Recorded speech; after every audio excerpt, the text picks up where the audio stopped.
The knife in my hand wasn't the dangerous thing at dinner. It was the whisper on my phone. "Who's in your house?" Mrs. Patel's voice was a paper cut, small, fast, bleeding before you notice.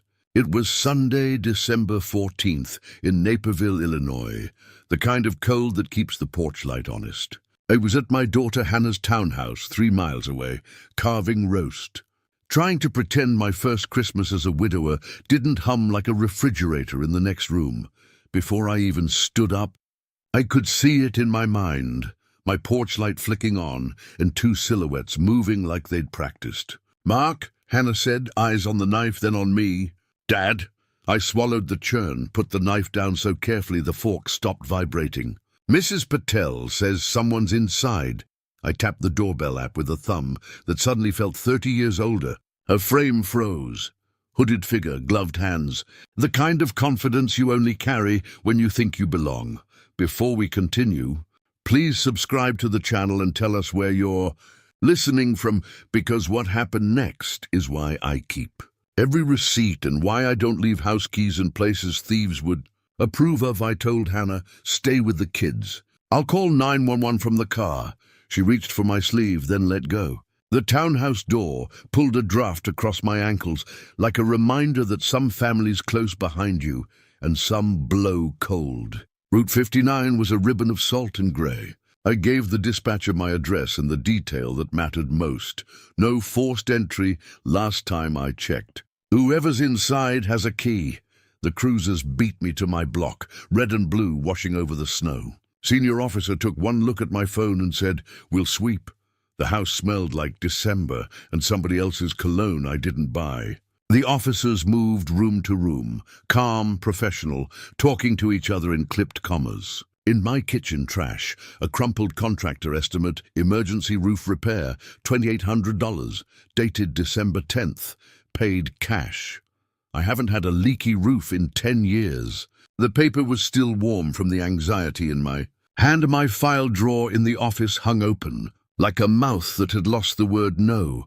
A folder was missing, the one with my power of attorney papers from my knee surgery back in May. I'd insisted on a sunset clause. It expired August 31st. I said that aloud, as if it would put the folder back. It didn't. On the counter lay something that turned my stomach colder than the kitchen tile. My old spare key from the grill cabinet, the one I'd told myself I'd moved months ago. It sat there like a guilty coin. "Back door is secure," an officer said. "No pry marks." He looked at the counter, at the key. "Know who else has access?" I thought of my son, Kyle, and the last text he sent. "We should talk investments." I thought of his wife, Brianna, whose handwriting wrapped birthday cards in loops that pretended to care. There was a sticky note in that same looping script under the crumpled estimate, "We'll fix things." I locked eyes with the senior officer. "Someone came shopping," I said. "For my life." They cleared the rooms, took my statement, left me with a thin report and my own front door closing behind their boots. The silence afterward was louder than any siren. I slid the spare key into my pocket and felt the weight of every December bill in my ledger, every receipt I'd ever underlined. The house had been entered, not broken. That was the betrayal. On the way back to Hannah's, the phone vibrated with the doorbell cam's last frame. A ghost of movement at 6:11 p.m. I knew 2 things before the heater found my hands. Whoever was in my house believed paper could beat me, and they were about to learn. I've been collecting paper all my life. It wasn't the missing folder that broke me. It was the note. 3 words written in Brianna's looping handwriting, "We'll fix things." That line sat in my palm, the way a lie sits behind a smile. When I got back to Hannah's house that night, the smell of roast still clung to my jacket, but it didn't feel like dinner anymore. I shut the door quietly, sat on the couch and stared at the blank television. Hannah came in with 2 mugs of tea, her voice soft, like she was trying not to startle an animal. "Dad, what happened?" I told her everything. The key on the counter, the invoice, the open drawer. I watched her face fold the way her mothers used to when bad news arrived slowly. "They didn't break in," I said. "They walked in." She blinked. "You think it was Kyle?" I didn't answer, because even saying his name out loud felt like I was calling something dirty into the room. Instead, I opened my wallet and took out the small photo of him from years ago, him holding a baseball glove, smiling like he'd never learned how to lie. "I think," I said carefully, "that somebody used the key I thought I'd lost. And the papers I should have locked up." She set her mug down. "That power of attorney from when you had surgery?" I nodded. "Expired August 31st. I checked it myself." For a long moment we didn't speak. The only sound was the hum of her refrigerator. My wife had died in July. I'd had knee surgery in May. Kyle was the one who drove me home from the hospital, helped me sign that temporary form. "Just to keep things moving, Dad," he'd said. Bills, utilities, little stuff. Now I was starting to realize what little stuff meant. I drove back to my house the next morning. December 15th. The snow was thin but crisp, the kind that squeaks under your boots. The driveway looked untouched, but the front door, my new deadbolt, stuck halfway through its turn. A sign of tampering, or maybe just my imagination. Either way, I called a locksmith. He was a younger guy with wind-burned cheeks who hummed while he worked. "Somebody's been in here," I told him. He crouched, shined a light at the lock. "Yeah, see that scratch?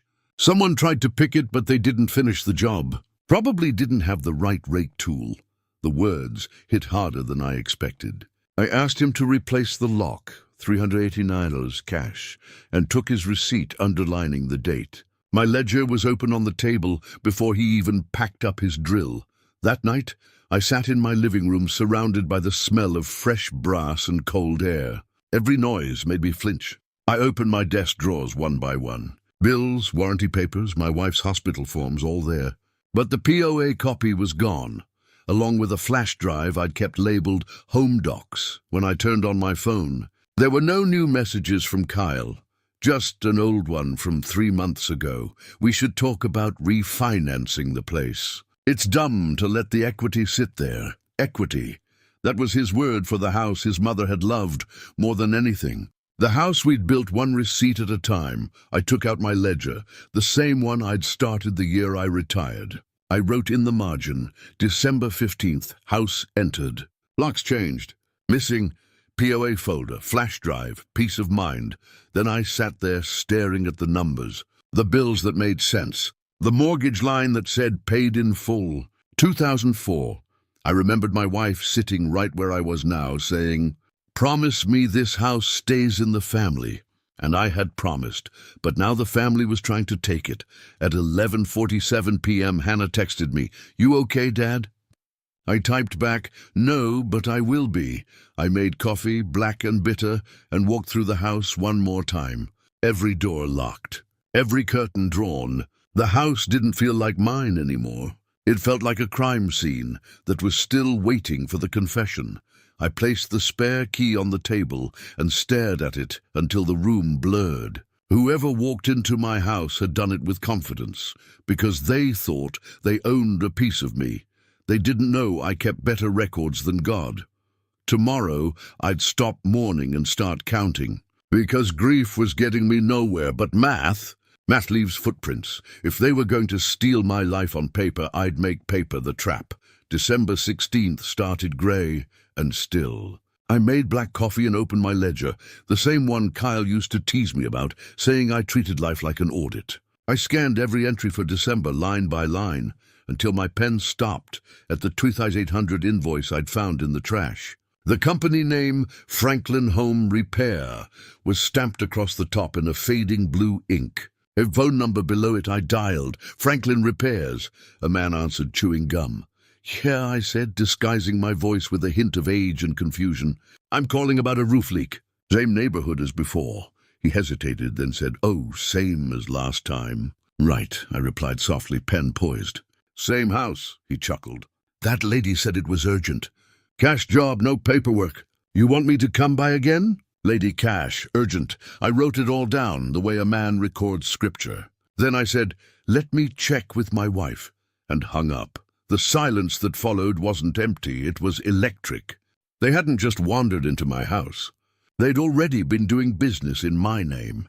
By noon, I was sitting across from attorney Linda Cho, a calm woman with dark-rimmed glasses and the patience of a surgeon. Her office smelled like legal pads and peppermint tea. I told her everything, from the call to the missing folder. She didn't interrupt once. When I finished, she slid a notepad toward me. "First," she said, "the power of attorney expired on August 31st. You need a copy of that notary log to prove it. Second, get any bank records showing attempted transactions. Third, change your locks again and document it." "Already done," I said, handing her the locksmith's receipt. She smiled slightly. "Good. Now, if they're acting under a false POA, they're setting themselves up for a felony. You don't need revenge, Mr. Ellison, you just need evidence." I leaned back. "Then I'll get evidence." That afternoon, I met Jean Doyle, a private investigator recommended by a retired cop I'd once inspected houses with. Jean was ex-Chicago PD, mid-50s, eyes like headlights in fog. "This'll cost you $2,500 for a week's watch," he said. "I'll set a camera across the street, pull your doorbell cloud footage, and run the contractor's number." "Worth every penny," I said, handing him an envelope and my spare house photo for reference. "And Jean, get me a statement from that roofer if you can." While Jean got to work, I sat in my kitchen with my old printer humming like a guard dog. I printed certified letters, $9.85 postage each, to my bank, my title company, and Franklin Home Repair. Nothing fancy, just formal notices requesting verification of any work, lien, or inquiry on my property. Paper shields at 5:12 p.m., Hannah texted, "You should see Brianna's Instagram." I sighed. What now? She sent a screenshot, a story from December 10th, a Google map with my street circled and a winking key emoji. That wasn't coincidence. That was arrogance. I printed it out, hole-punched it, and added it to my growing binder labeled House Deck 14 Incident. As night fell, I sat with my old ledger beside the new binder. My wife used to call me meticulous. "You don't let go of anything," she'd said once, laughing as she watched me archive grocery receipts. She was right, and for the first time that habit was going to save me. I didn't feel like a victim anymore. I felt like a man preparing for discovery. The next morning, December 17th, Jean texted me a single line. "Got them on camera last night. Same car as your son's." He attached a still image, dark, grainy, but unmistakable. The shape of Kyle's left knee bent inward. The same limp from his old softball injury. I printed it, slid it into the binder, and whispered, "Gotcha." Attorney Cho called that evening to schedule a meeting for December 18th at First Prairie Bank. "We'll flag your accounts," she said. "If they try to touch anything, we'll see it first." That night I took one last look around my house before bed. Every window locked, every receipt logged. The house felt alive again, not scared, but watchful. I wrote one final note in the ledger before turning off the light. Deck 17. Set trap. They think I'm asleep. Let them walk into daylight tomorrow. I'd sit across from the bank manager and give him a name, Kyle Ellison, and see how deep my son's greed really went. The banker's face changed the second he saw the last name on my folder. It was Thursday, December 18th, and the frost hadn't melted off the bank's glass doors yet. Inside, First Prairie Bank smelled like carpet cleaner and holiday coffee. I sat across from Mr. Delgado, a man who looked like he'd been balancing ledgers since the Reagan years. His tie was perfectly gray, his pen already poised. "I'm here about my home equity account," I said, sliding him a copy of my expired power of attorney. "And about my son." He read the document, his eyes slowing on the date, expires August 31st. Then he opened his computer, clicked a few keys, and frowned. "Mr. Ellison, we had a call logged just yesterday. Someone named Kyle Ellison asked about drawer availability on your equity line." He turned the screen slightly toward me. There it was, my son's name, my address, and a note from the banker who'd taken the call. Caller requested $120,000 draw before Christmas. I didn't feel my heartbeat. I only felt the chair beneath me and the cold truth landing on my chest like ice water. Mr. Delgado leaned in. "Would you like us to flag this account?" "Yes," I said quietly. "Flag it, freeze it, and send me a record of every contact under that name." He nodded. "We'll also require physical ID for any future activity." When I left the bank, the winter light felt sharper, crueler. I drove straight to Attorney Cho's office. She read the report, adjusted her glasses, and said, "This is exactly what I needed. We can file a protective notice with the bank and title company immediately." She drafted the document right there. 2 pages. Clean, precise. Any reliance on expired power of attorney executed May 2025 is unauthorized. Owner retains full rights and title. We emailed copies to the bank, the county recorder, and my insurance company. Then she looked up. "Do you want to play defense or offense?" "Both," I said. In writing. At home, the locksmith came back for the follow-up inspection.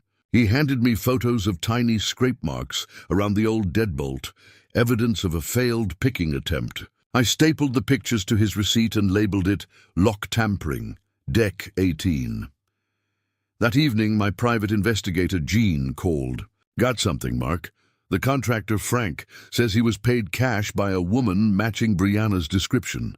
Blonde, late 30s, long nails, called herself prepping property for inspection. He thought she was your wife."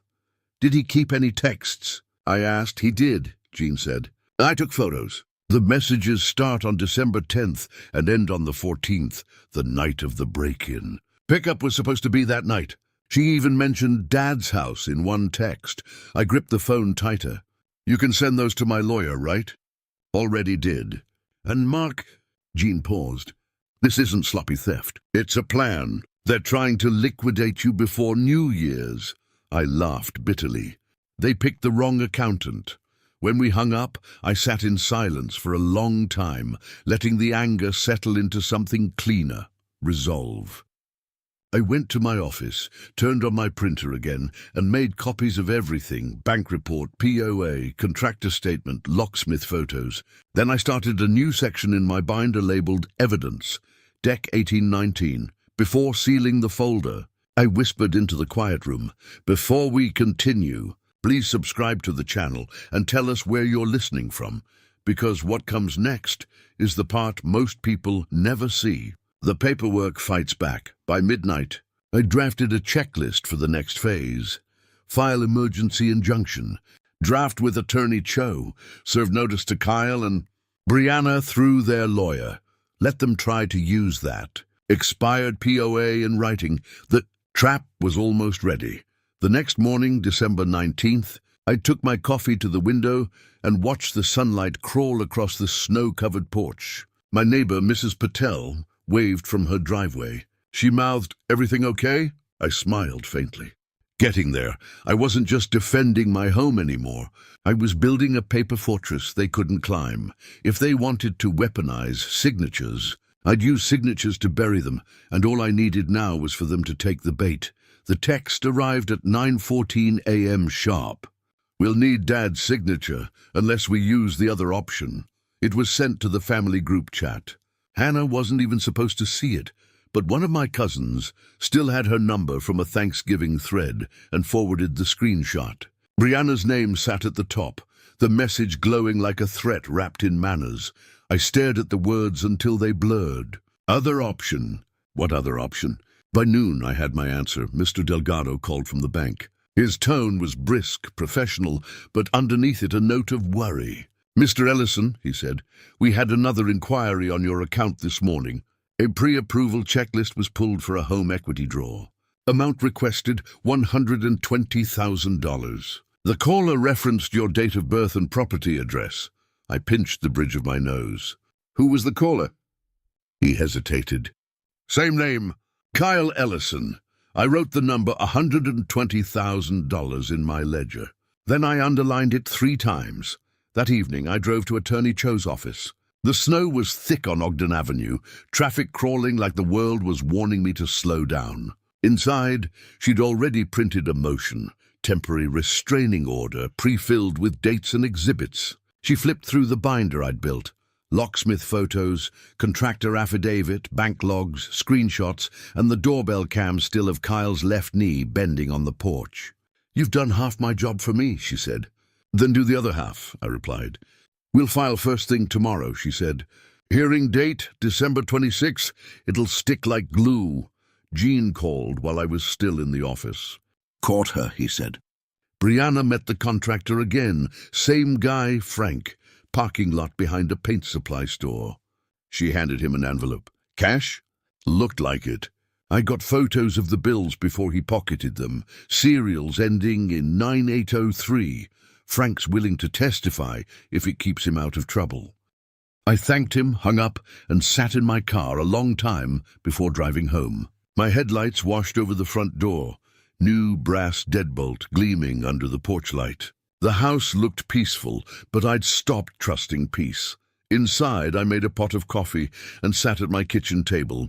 My wife's old Christmas wreath still hung above the window, browning at the edges. I thought of her hands tying that ribbon last winter.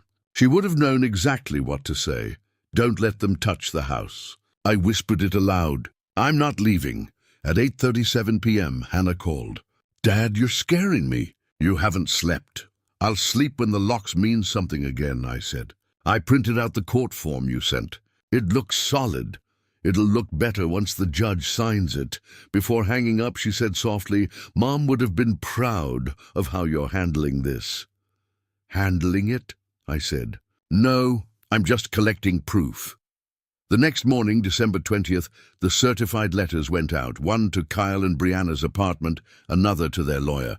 Each envelope carried a stamped notice, cease and desist, unauthorized use of expired power of attorney. I watched the postal clerk weigh them and stamp the forms. It was the sound of accountability hitting paper. By nightfall, my phone pinged with one more message from Hannah, a screen capture from Brianna's Instagram story. The caption read, Big changes coming soon. Sometimes family doesn't understand progress, the image behind it. My front porch zoomed in through the same wreath she'd once admired. That was their mistake, ego. I sent the post to Jean and Cho. Cho replied, perfect. It shows intent. We'll add it as Exhibit F. That night, I lay in bed with the binder open beside me. I'd labeled every page. My wife's photo peeked through the clear cover like she was watching the audit unfold. It wasn't about the money anymore. It was about respect, the kind you don't get by asking. Friday, December 19th, 1 week after the break-in. We had everything lined up. The affidavit, the motion, the paper trail. Kyle and Brianna thought they were the ones setting the stage. But they didn't realize I'd already booked the theater, sold the tickets, and written the ending. The hearing was set for December 26th. Christmas was coming, and this year, justice was going to be wrapped in court paper and cold truth. At 10:06 a.m. on December 23rd, my phone chimed with the sound I'd been waiting for, a fraud alert. The subject line read, Attempted draw on HELOC account. Under it, a single sentence, caller claimed to be authorized under power of attorney. I stared at the email until the letters swam. They'd finally done it. The bait was bitten. I called Mr. Delgado before finishing my coffee. He answered on the second ring. They tried to pull $120,000 this morning, he said, voice tight. Caller identified himself as Kyle Ellison. He said the original documents were signed and he'd bring the POA after Christmas. Did you record it? We did, bank policy. We've frozen the line and preserved the file. I exhaled slowly. Keep it locked, Mr. Delgado. You just saved my house. I forwarded the alert to Attorney Cho. 10 minutes later, she called back, crisp as winter glass. Beautiful timing, she said. That's attempted fraud in writing. We'll attach it as Exhibit G. Hearing stays on the 26th. Outside, snow fell sideways across the yard, dusting the mailbox like a witness under oath. At noon, a new message popped up on my phone, this one from Brianna. Tell your dad I'm sorry, but we had to move fast. The roof's a liability. I laughed aloud, the sound dry and mean. Liability. That $2,800 fake invoice had come full circle. I pulled it from the binder, flattened the wrinkles, and placed it beside my coffee. Evidence had never smelled so sweet. Jean called next. Followed Kyle this morning, he said. He met a notary at a strip mall office near Ogden and River Road. They talked about restamping paperwork, but it didn't happen. Can we prove that? Already on it. I've got the notary's card and a statement that no documents were signed. Just conversation. That's the twist, I said quietly. They tried to resurrect an expired POA, but it died again, on tape. By mid-afternoon, the pieces had clicked into perfect alignment. Attorney Cho sent me a draft of the courtroom binder, 32 pages, indexed and tabbed. Page 1, affidavit of entry. Page 6, expired POA with notary log. Page 21, bank call transcript. Page 27, Instagram screenshot, key emoji included. The cover sheet read simply, Ellison v. Ellison in re-fraudulent POA attempt.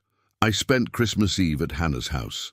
The tree lights glowed against the window, but my mind was still in the courthouse. I watched my grandchildren open presents, pretending not to think about depositions and exhibits. Hannah caught me drifting. You'll win, she said. Mom would call this the neat ending she always wanted. She liked neat endings, I admitted. But this one's going to be loud first. After dinner, I slipped into the guest room and checked my binder one last time. Each tab felt like armor. I tucked my wife's locket, her initials engraved on the back inside the front pocket. My heart settled a little. Christmas morning came quiet and colorless. I woke early, made coffee, and wrote in my ledger, Deck 25, fraud attempt confirmed. Hearing Deck 26, 10 a.m., bring every receipt. That afternoon, Jean dropped by with one final gift, a printed transcript of the bank call. I played it through my laptop speakers. Kyle's voice was calm, almost bored.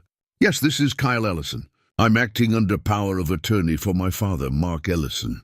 We'd like to draw $120,000 before year end. Then Delgado's voice, Sir, I'll need to see that document. And Kyle, I'll bring it after the holiday. Click. It was the sound of my son betting on paperwork he didn't own. I turned off the computer and sat by the window. The neighborhood was asleep, roofs lined with frost. Somewhere across town, Kyle and Brianna were probably congratulating themselves. Believing the bank would clear their draw once offices reopened, they didn't know the judge's calendar was already cleared for me. At 7 a.m. the next morning, December 26th, I stood outside the courthouse in my best wool coat, binder tucked under my arm like a weapon made of truth. The air smelled of salt and diesel from snowplows. The courthouse doors swung open at 9 on the dot. Attorney Cho joined me at the steps. She smiled, calm as ever. You ready, Mr. Ellison? I nodded. I've been ready since the night someone used my key. We walked inside together. The bailiff held the door, and the echo of my footsteps sounded like a countdown. The stage was set. Tomorrow, the world would learn what happens when you try to steal a house from a man who keeps his receipts.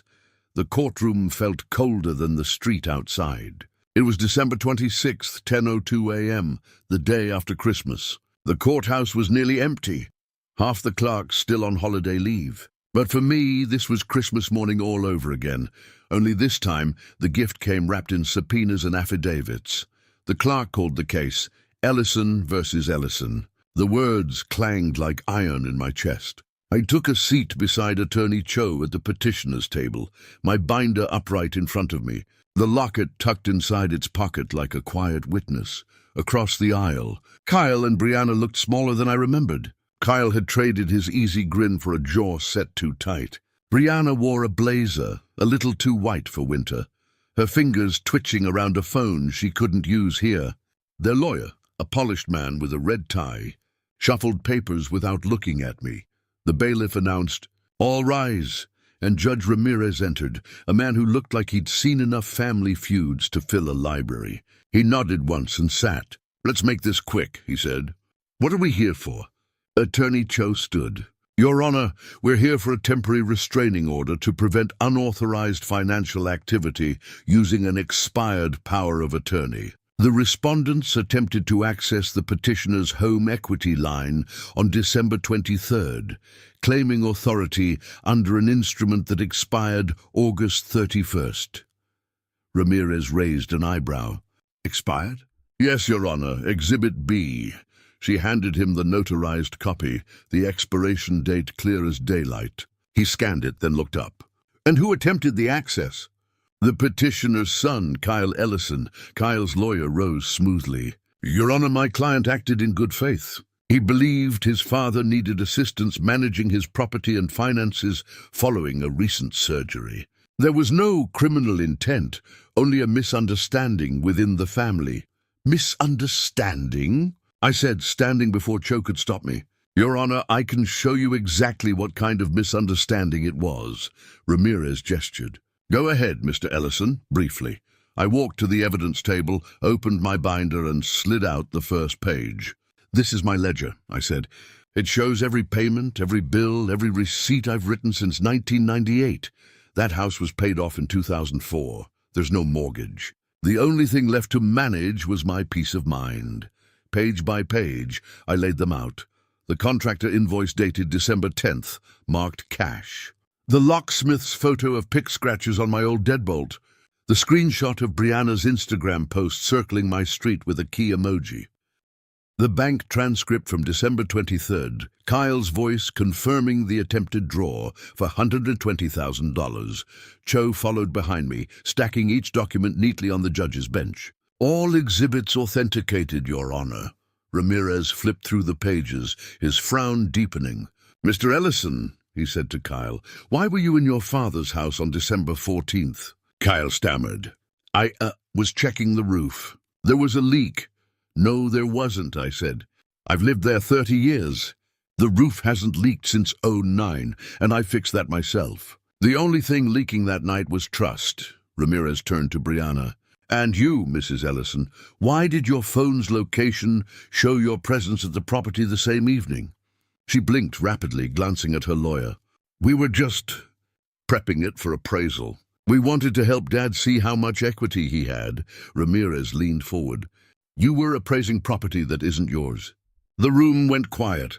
The heating vent clicked once. You could hear every page turn in the clerk's notebook. Attorney Cho stepped forward, voice calm.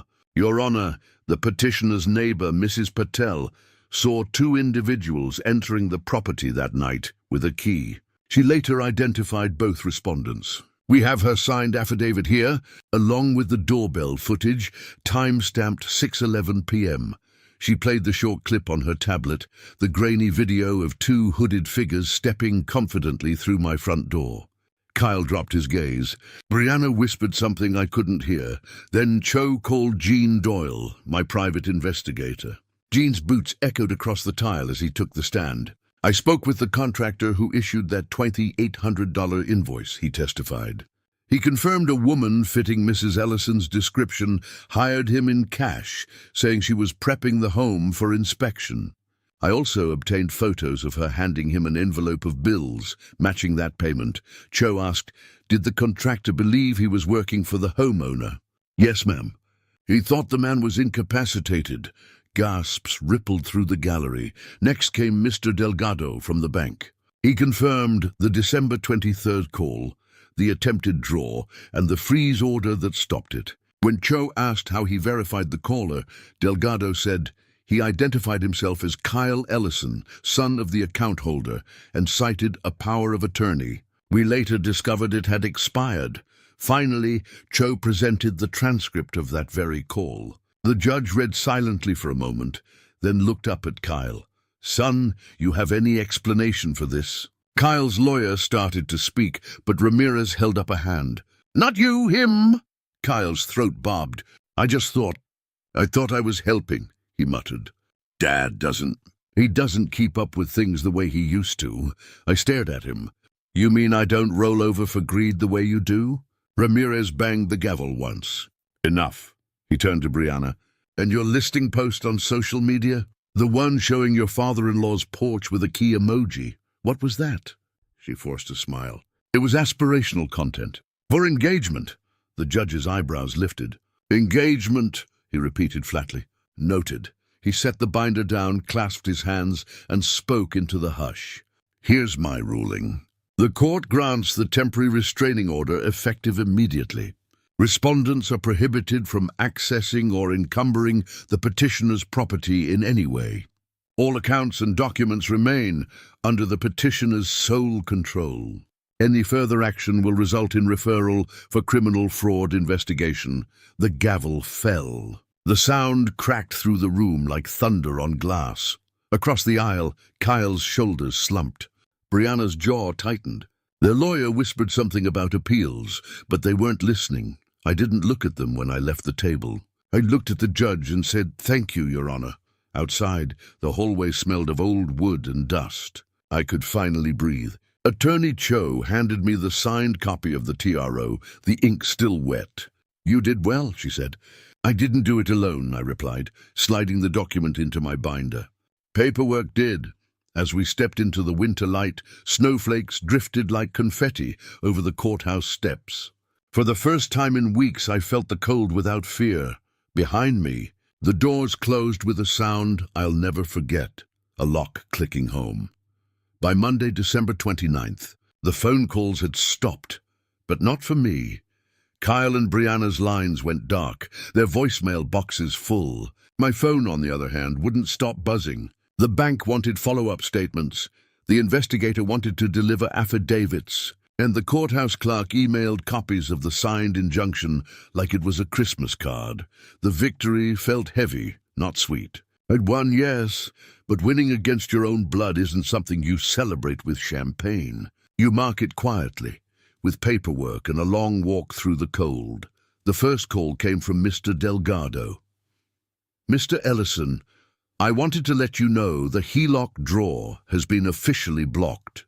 We've flagged your account and restricted access to your name only. The branch manager asked me to extend his personal apology for what you've been through. I appreciate it," I said. "You and your people saved me a roof. After I hung up, I sat at my kitchen table, the same table where my wife used to write Christmas cards, and started organizing receipts." Each line item in the binder now had meaning. $389 for the locksmith, $1,500 for Jean, $287 in filing fees, $9.85 postage for certified letters. I wrote them all under a new header, Justice Expenses. It looked neat, tidy, final, but justice wasn't the only thing settling.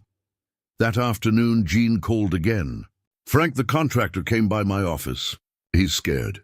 Says Brianna's stopped answering his calls. He wants to make his affidavit official under oath." "Good," I said. "Let's give him the protection of paper, too." By evening, I had Frank's signed statement notarized and faxed to Attorney Cho. It confirmed everything.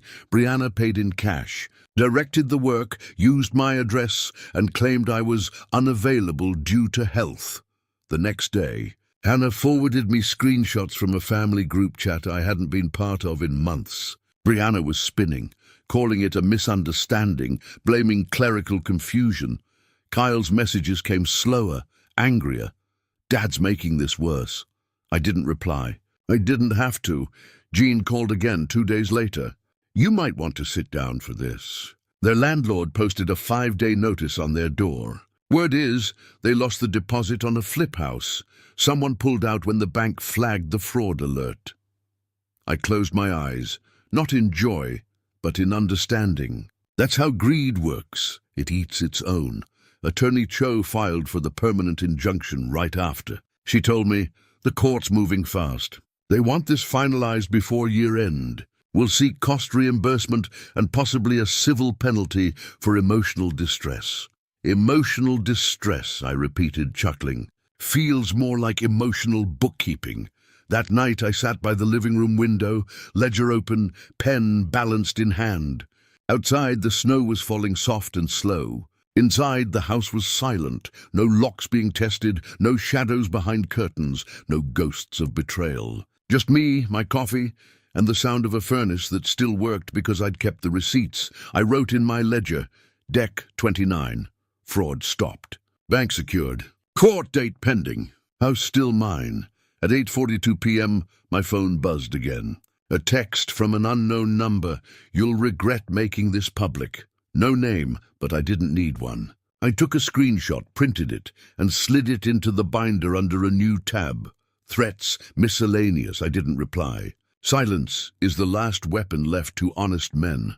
When I went to bed, I felt something I hadn't felt since my wife passed.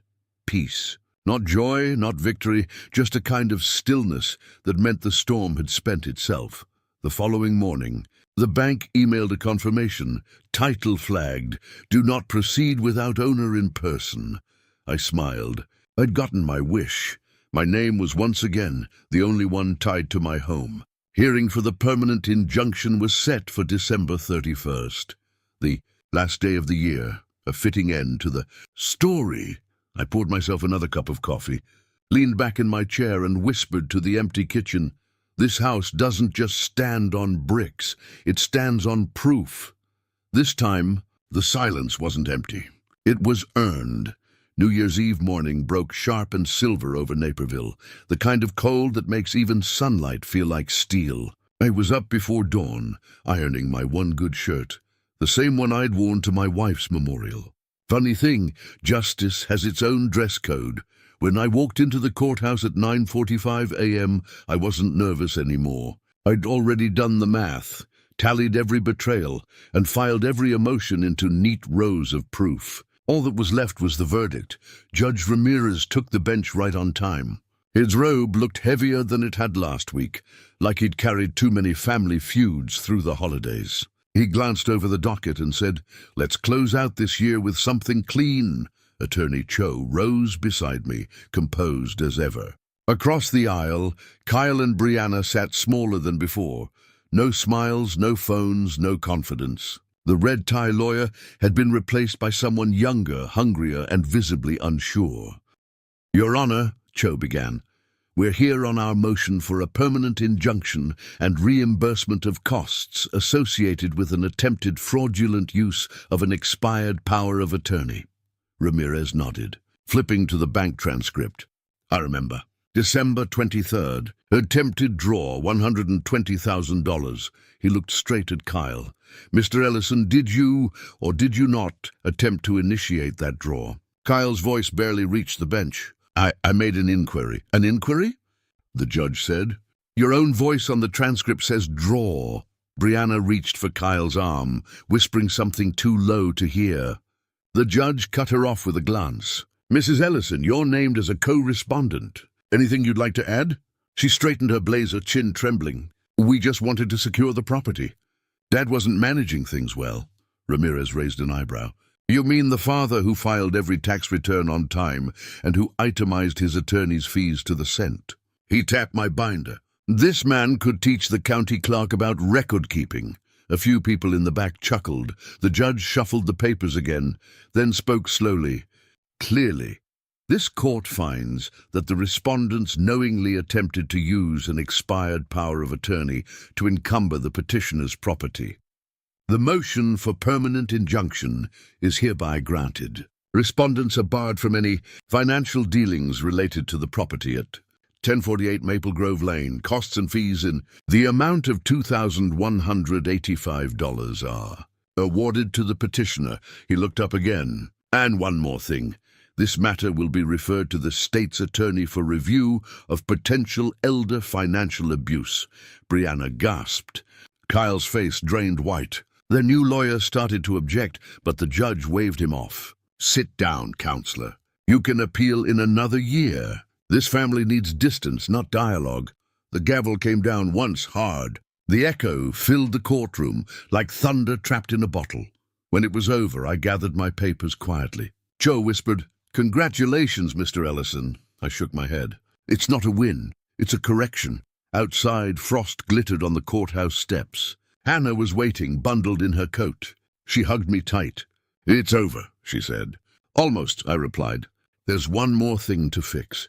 We met Gene at a diner nearby. He slid me a manila envelope. Photos, printouts, timelines. I didn't need them anymore, but I took them. They were proof of something bigger than money. That detail can still beat deception. When I got home that afternoon, the house greeted me like an old friend. I replaced the interior lock, one last measure of closure. The brass turned smooth beneath my fingers, and I felt something settle deep in my chest. Later, Delgado called from the bank to confirm the case file was closed, and my name was sole owner on record again. We'll flag it for internal training, he said. You probably saved a few more people today. I thanked him, hung up, and opened my ledger one last time for the year. Under December 31, I wrote judgment entered. Title secured. Balance, peace. At midnight, fireworks cracked faintly somewhere over the river. I sat in my recliner, the house quiet, the locket warm in my palm. You didn't lose me, Kyle. You pawned me and got caught. Justice isn't about revenge. It's about closure that clicks like a lock finally turning home. January settled over Naperville like dust after a demolition. Quiet, harmless looking, but heavy if you breathed too deeply. The holidays were over. The court was closed for recess, and for the first time in months, I didn't wake up to a to-do list about locks, lawyers, or ledgers. The house was mine again. Not just on paper, mine in the way silence can be ownership. On the 3rd of January, I heard a knock on the door. I opened it to find Mrs. Patel standing there, cheeks pink from the cold, holding a plate of samosas wrapped in foil. "I saw the lights on," she said. "Thought I'd check on my favorite neighbor." I smiled. "You're looking at a man who just survived his own family," she tisked softly, shaking her head. "Some people forget blood doesn't mean belonging." I invited her in for tea. She sat across from me at the kitchen table, eyeing the binder on the counter. "You keep everything so neat," she said. "It's the only way I sleep," I told her, half joking. Before she left, she pressed a spare key into my palm. "If you ever need help, I'm right across the street." I hesitated, then logged the key into my ledger before pocketing it. "You're the only person I trust with one." That night, I stood by the front window, watching her cross the street under the yellow porch lights. The quiet outside was no longer a threat.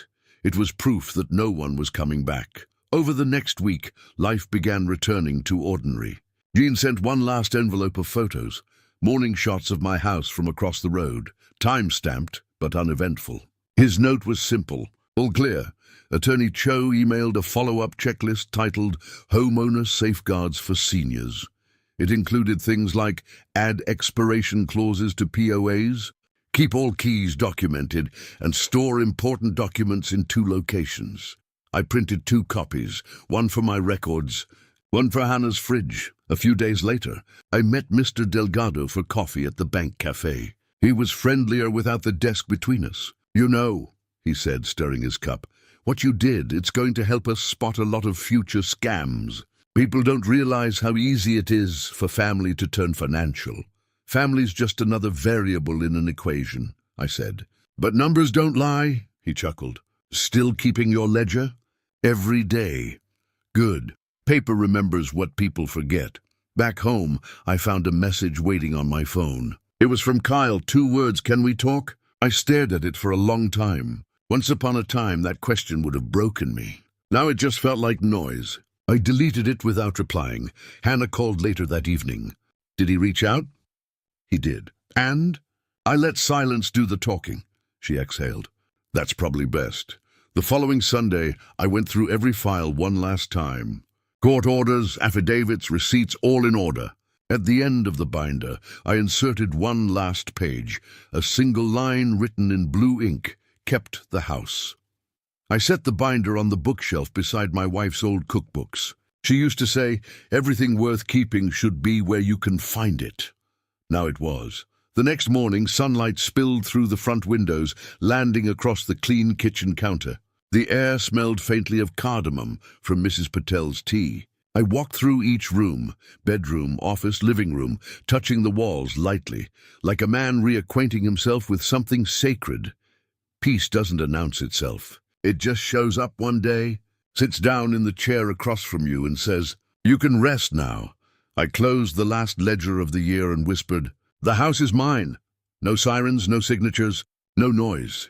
Just quiet ownership earned the hard way. For the first time since that night in December, I turned off the porch light before bed. February came early that year, all grey mornings and restless wind. I was making coffee one quiet Tuesday when something soft slid through the mail slot and landed on the floor. A glossy real estate flyer. I bent to pick it up and froze. Across the front, in bright gold letters, it read, "Coming soon, your dream home awaits." And right there, center frame, was my porch. My bricks, my door, my light. The listing photo was old, probably one Brianna had taken last fall, before she'd tried to sell me out of my own address. She'd recycled it for marketing, a desperate echo of a plan that had already burned. Beneath the picture, Charming Naperville, Cape Cod. I laughed. Not the bitter laugh I'd grown used to, but the kind that comes when life hands you proof it has a sense of humor. I slipped the flyer into a page protector and filed it under a new binder tab. Ironies. Later that afternoon, Attorney Cho called. The state's attorney decided not to pursue criminal charges, she said. Given the injunction and restitution, they feel the civil penalties are enough. That's fine, I said. The paper already did what handcuffs couldn't. They did issue a note, though. Brianna's real estate license has been formally reprimanded. It's public record now. Good, I said. Maybe the next family she lists won't lose their home in the process. After we hung up, I made tea and sat by the window, the same window I'd once watched strangers walk past in the night. Outside, the snow had melted into small rivers that caught the late sunlight like glass. On the counter sat the binder, 3 inches thick, every page proof that I'd survived my own blood. The brass lock on the door gleamed faintly in the reflection, the same way it had after the courtroom. I walked over, tested it once, and listened to the click. Still solid. I took my wife's locket from its hook by the door and opened it. Her smile stared back from the tiny oval frame. I whispered, "We kept it, love. Every inch of it." The house smelled faintly of sawdust and tea, old wood and victory. Not a big victory, just the quiet kind that makes the world right again. That evening I called Hannah. "How's the house feel now, Dad?" she asked. "Like it finally exhaled," I said. She laughed softly. "Mom would have liked that. She always liked a clean ending." After we hung up, I opened my ledger one last time. Under February 5th, I wrote, "Flyer arrived. Porch photo reused. Justice completed." Life resumed. I paused, then added a final line in the margin. "You didn't lose me. You pawned me and got caught." When I closed the book, the sound was soft, like a door shutting gently after a long storm. I looked around the living room. The walls were still the color she'd chosen years ago, that stubborn off-white that never matched anything but somehow matched us. The clock ticked steady. The refrigerator hummed.